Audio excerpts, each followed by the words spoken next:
Everything in your body has a spiritual counterpart. Yeah. Everything that you would find in your body corresponds to something within Zer Anpin and Nukva. Okay? That's this design that God created us with. Yeah. Okay?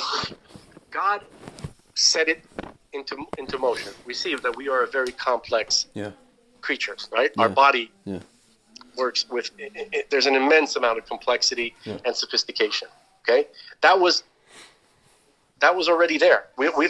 God put that there. We don't need to change it. So that's what it means to be a human being. Yeah. Is this particular configuration that we were born into. Mm-hmm. Yep. Now we have the tools to change that. Yeah. But and these tools are being wielded by people that want to change that. Yeah. And they don't believe in God, and they don't believe in God, and they think that they're gods. They want to be God. They have a different view, and I don't believe that they don't believe in God. I believe that they think they can maneuver. Yeah. Just like the builders of the tower, right? They wanted to fight God, but they believed in Him. Yeah.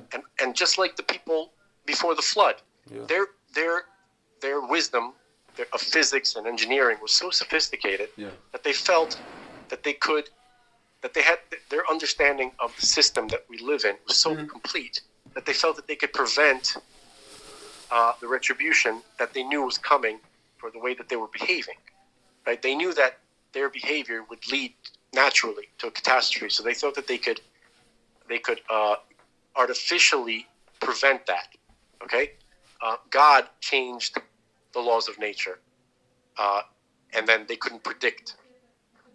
So here's my question: based on when your brother is going to go on, let's say, a bigger, media source than the ones he's been on now, or let's say not a bigger but a more influential one, and he's going to say this, is it possible he's going to explain what this term... He's going to explain it. He's not just going to say it and then people are just going to run. He's going to say, this is what this means. And on top of that, I will hope, and I think he will know to do this, that he will say, ladies and gentlemen, you took this stuff, but ultimately, I don't blame you. I lay this at the feet. I blame the people that did this to you, and that they're the ones that actually want to fight God. I know you don't want to fight God. I know that you were led down a very, very dark path because of job and family and this and that and whatever it is. Or maybe you just believed in it. You were led to believe in scientism, or whatever it is. And I'm not blaming you, ladies and gentlemen. I'm just telling you that this is what it is, and this is what's happening with you inside your bodies. And unfortunately, this is where this is the path that these demons have led you on. And now we have to work to fix this, to mechanically and physically, by extension spiritually fix this whole thing. I would hope that your brother will kind of lay it out like that, as opposed to, well, you're just a diseased leper and, sorry, there's nothing for you. Because this is kind of how people feel. That's why they get upset when your brother says things like that. I'll project what I think he's going to say. Yeah. Okay? Yeah. I don't think he's going to go automatically to that angle. He's going to just say, I think he's going to say like this, look, when I say that a person, my definition of a human being comes from the Torah, right? And it refers to somebody who is Tselem Elokim. Yeah. Okay. Here's what Tselem Elokim actually means. Yeah. And he's going to describe it with the specific definition. Yeah. And he's saying that by altering that, right, you are changing the design that God put into place, and you're doing something else. Yeah. Okay? So by definition, you are no longer in the configuration that God put you in. Yeah. You are no longer in the image of God. The title human being, according to the Torah, means someone who's constructed by God's design. Okay? If you alter yourself to a different design, you are no longer a human being. So it's ironic that,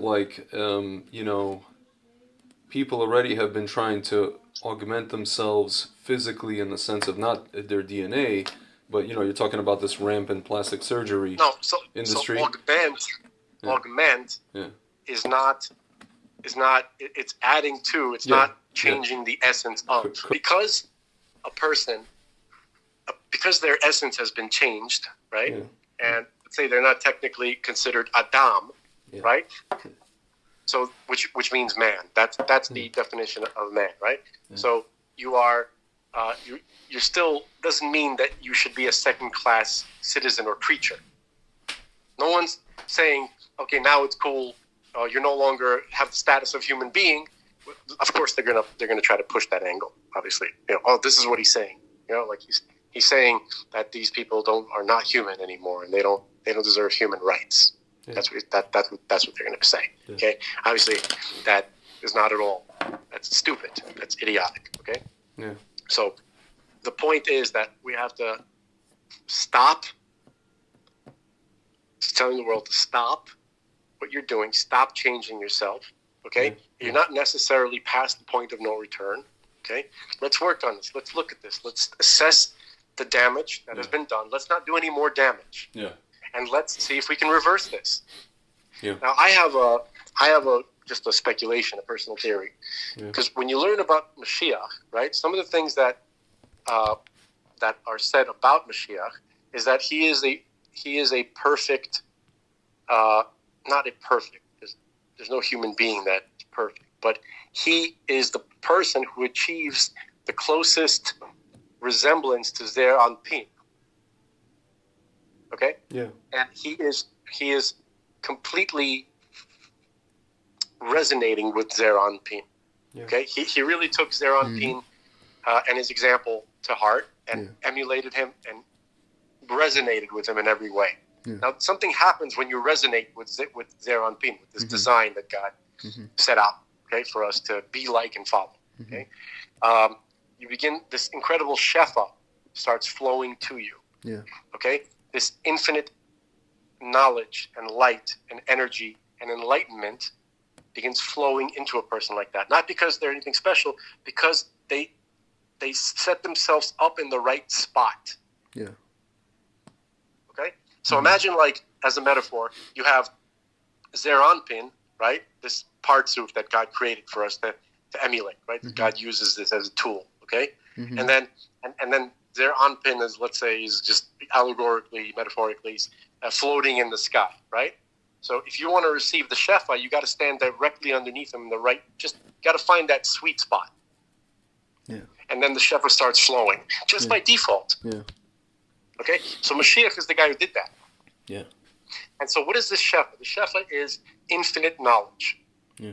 Knowledge about everything, which includes everything, okay? Which means understanding DNA, which means understanding sciences, understanding physics, understanding how to fix an issue, to correct. You just made me think of, again, the end of the movie Mission to Mars with Gary Sinise when he meets that alien figure thing, and it shows him, like, all the, the DNA and, all this, like, evolution from start to finish and all this. You've seen this, right? I think I've seen it. You know how I would describe it better? Have you ever seen Highlander? Yeah. The quickening. Finally, when there shall be only one. Remember, there can be only one. I mean, I know the phrase. Yeah, the phrase. I didn't see that. Basically, it's these weird immortal guys. Yeah. Most of the story doesn't fit into this. Yeah. But basically, what happens is when the last two of these guys, these immortals, fight. Yeah. Right? Yeah. The one that wins receives the prize. The prize is called the quickening. Yeah. The quickening is when you receive pure a pure, like, unobstructed flow of enlightenment and knowledge. So and then that's the Messiah figure of that fake fictional sci-fi world. Okay. Okay. Yeah. So it's very interesting. I think that at least that part, the quickening part, is. They got that right. That's what Mashiach receives. So that quickening, that flow of information, that connection, right, unobstructed, that is, I think it's also related to the idea of the keter, of the crown. And also the Yehida of the soul, right? So all of the Jewish people in all the world, they share a Yehida. Yeah. Okay, Yehida is the point where when we are all absolute unity with God. Yeah. Okay, and that's what it's that Yehida serves as the crown of Mashiach. Yeah. Okay, so we're talking about levels of consciousness here. Yeah. Okay, so a person Adam, right, was the greatest scientist who ever lived. Yeah. This is according to the words. Even Rabbi Bax said this. Listen to me. Even Rabbi Bax. He said this, and I'm copying him. Okay. Yeah. So, what's wrong? It's weird that these weird little things. Anyway, so basically, so Adam was the greatest scientist in the world, and he was, he knew all knowledge, all physics, all science, everything that the most sophisticated. He was already just born at that state. There didn't need to be a development. God just kind of, gave it to him.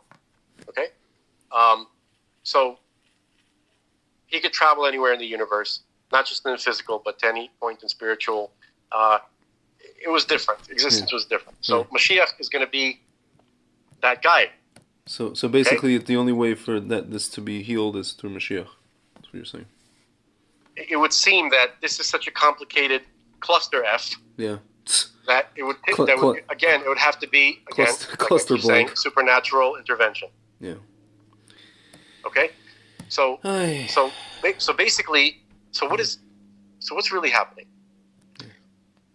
At some point, the people who are going to realize that they have warped my image of God, my design, my godly design. I'm designed in this godly type of design that God designed me in. Sorry to use the word design so much, but okay. So this is I'm God's blueprint. So. Somebody changed that for me. I trusted somebody who wanted to suck the godliness out of me. Yeah. Someone who was anti-God. Yeah. Someone who is against everything. It wasn't good enough for them themselves. They needed to take it out of me too. Yeah. I want it back. I think that's all really people have to say. I think the point is that if people hear this information, they can make a decision as to what the ultimate free will decision. They're saying, God, I'm sorry I let this happen. I shouldn't have trusted these idols and these idolaters, right? And I want my Tzelem Elohim back, please, right? And I can't see God saying no. Yeah, sure. All you got to do is ask, right? So please return me to the image that you want me to be. I want to follow your program. Okay? So yeah, man. So the DNA, right? The human body, everything matches. So your consciousness, right, looks just like your body, within a different dimension. Okay? Yeah. There's a structure to your soul, to your consciousness, which matches everything that you have in your body, down to the last detail, and possibly more. For sure. So basically, if you change your body, right? So you're saying, like, the reason why there's this correspondence is because the soul needs something to bond to, which is a correct vessel for it. Yeah. If you're changing your body, your soul's not going to change. Yeah. It's just not going to inhabit the body. It's going to retract from it as much as possible. Okay? You're not going to have your godly consciousness, your godly soul inhabiting your body. There's going to be some sort of connection to it, okay? But you are essentially losing your humanity. Yeah. You have to stop that. You got to reverse the process. Yeah. That's how I feel about this. Me. So can I ask a question though? What is it? How does this loss of people's loss of humanity, how does it manifest? Can you see it in their behavior now? Can you see it? I think so. I think that that what's the difference between Adam and Enosh? Or Ish. I'm sorry. You know what I mean? Like, those are both words which are translated as man. Okay, so there was man before Adam. So what's the difference? Adam was a new type of creature. It had the same body as the type of man that existed before, but it had a special consciousness implanted into it. That's called the godly soul. Yeah. Okay? So the other men were intelligent. You may not necessarily be able to tell an Adam and an Ish apart from each other. Yeah. They were sitting on the bus next to each other, okay? Yeah. But there's a certain proclivity for transcending the basic like the basic bitch idea, right? Like the very like there's a proclivity to transcend that, to think about things higher than your most basic needs. Yeah. You know, how to get to work, how to get paid, how to buy a burger, how to pay for gas. You know, so I think that consciousness of people who just stay within that realm, right? Who never. So I think that if your soul is not as comfortable in your body anymore because you destroyed or you shifted the structures that it bonds to in your body, right? So now it retracts as much of itself as it can. There's still a connection. It's not totally retracted, okay? Yeah. And so that's good. So this proclivity is not going to be as evident. It's not going to be as present in the consciousness. It'll retract back further into the subconscious, and less of it will be manifest in your life. So here's my question, though, meaning, but now you have these people who are, and then you have the people who are called the regrettables, the ones that see what's going on. They were forced to take the thing, but they see what's going on. You know, when you talk to them, they're not zombies, you know, because some of these people, you talk to them, it seems like you're talking to, it's like my friend says, why are you talking to these people? They're going to be, whatever, has v'shalom within a certain amount of time. There's no point, you know? No, that's awful. That's awful. But he's upset, whatever. That's his frustration, you know? It's just like your brother has his frustrations, this guy has his frustration, whatever. So, you talk to the people who are not doodles, what I call doodles, and they're awake, and especially people like my parents who grew up in the Soviet Union, they see what's going after they took the stuff, and then things got really rolling with this, all the policies. My parents were like, okay, now we understand what the heck is going on here, you know. Before they told us it was for older people, now we see that this is nothing to do with health, and it's all BS and it doesn't, whatever. So these are the people that are like, I spoke to them at that event, you know, the Israelis. And you see that they are awake, and you can get through to them, or you can give them, you know, they're already ready to be makabel, kind of, you know, language and information to work with, you know, so that they can help other people, whatever it is, you know. So when I look at them, I honestly cannot say that that they've already been, you know, what I call, you know, we could call de-Elohimized, you know. I don't think they are. I think there's something is going on. If we look at this, just the basic aspect or the technical aspect of this, we know that there are different batch numbers with different amounts and different potencies. Yeah. And, you know, that's what I was gonna say. So there's like, I guess there's like what is it called? There's like an event horizon in this whole thing to where it's a critical amount of things, amount that you take that gets you, you know, so to speak, over that hump and into like another realm of existence. Everything below that, the question is, what is that amount, right? So everything below that, you're going to be relatively okay. You're still with us. You know what I'm saying? You're still like, I'm looking at you and I'm still seeing a human being, not a zombie, right? So the likelihood of that being, you know, getting to the bottom of those kind of specific things is not high. I'd like to back up here for a moment and say I've never wanted to be wrong more in my life. Same. This is what I told my friend. I was like, dude, I wish I'm wrong. I hope I'm wrong. And I will tell you that I'm wrong, and I was being an idiot. I was being a weird conspiracy theorist. I was your crazy friend Tzvi.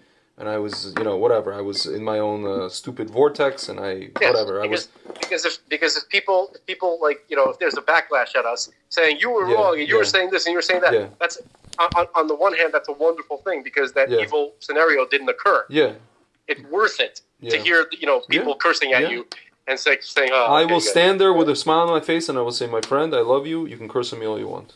Please do so." Yeah, I'm just glad that that the thing that I was worried about didn't happen. Yeah, but unfortunately, especially according to this guy who used to work for Schmazak, it looks like very, very soon. Listen, this year, man, we have 2 Adars.